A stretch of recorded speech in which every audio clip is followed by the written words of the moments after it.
Hello and welcome back to Bunnex Investment Group. In this video, we are going to be reviewing a very simple strategy yet very powerful. So it simplifies how you monitor the market and what you'll be looking for within the market. So by the time of recording this video, there are geopolitical tensions between Ukraine and Russia, and that has been putting so much pressure in the market movements. The markets were more of chopping than trending.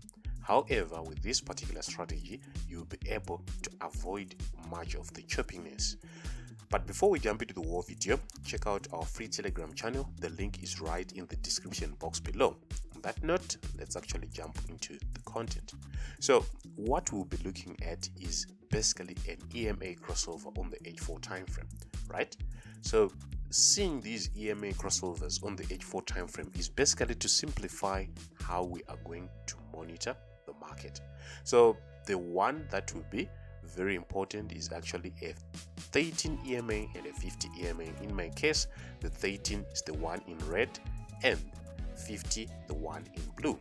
So basically a crossover of 1350 on the H4 time frame will actually give us a time to wait for a pattern. So the case that we are talking about is when we see this crossover.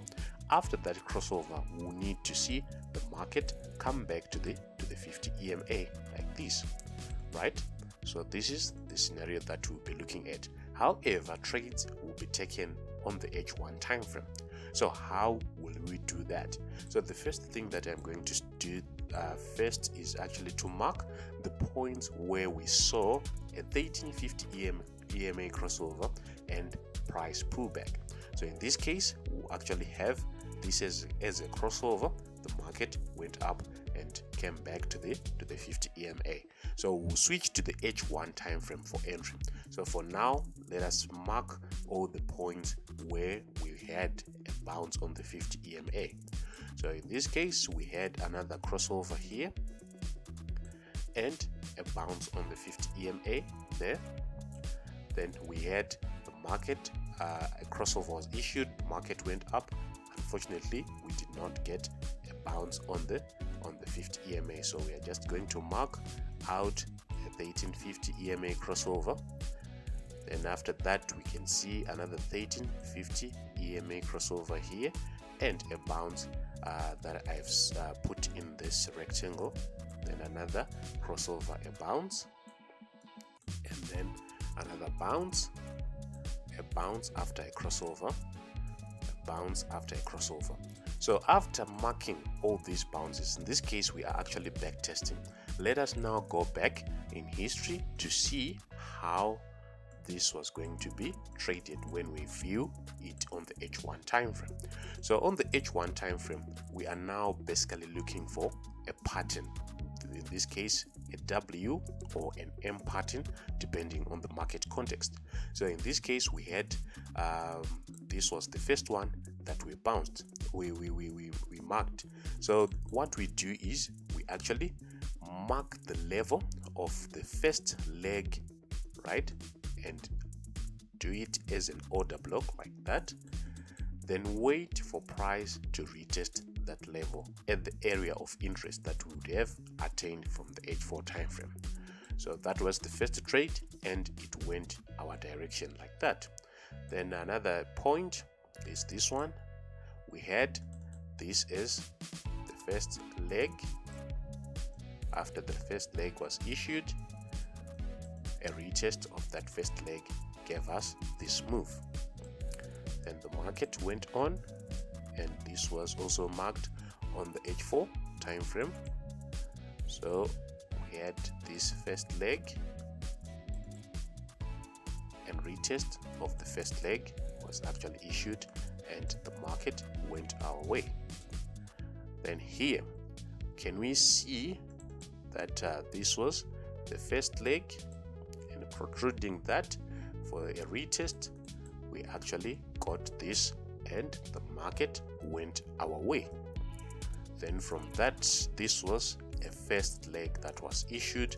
Unfortunately, the market did not actually retest that point.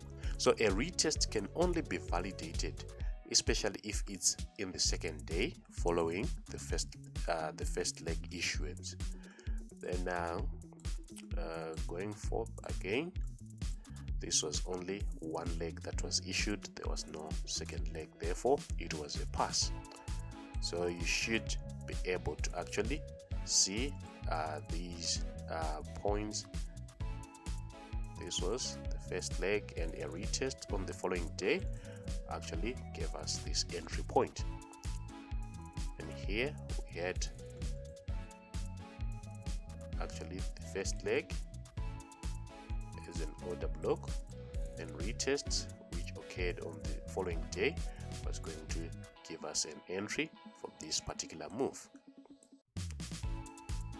Here we did not have two touches. So basically that is what we'll be looking at. We first need to see a 1350 EMA crossover on the H4 time frame.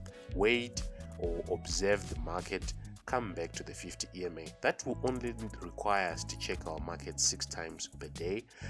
After we see the market retesting the 50 EMA on the H4 time frame, we put an order block to wait for a retest of that order block for us to enter the market. Just that. So I'm sure from the back test, the small back test that we've done, you've seen that it's a very accurate strategy, yet very, very simple. But you should also know the pairs to apply this on. There are pairs like USD CHF. It's very difficult to trade with this particular strategy. Why? Because USD CHF is mostly consolidating. There is no much trending on those kind of pairs. So try to find trending pairs, and you'll be good to go. On that note, we come to the end of this video. Thank you for watching. Like and subscribe.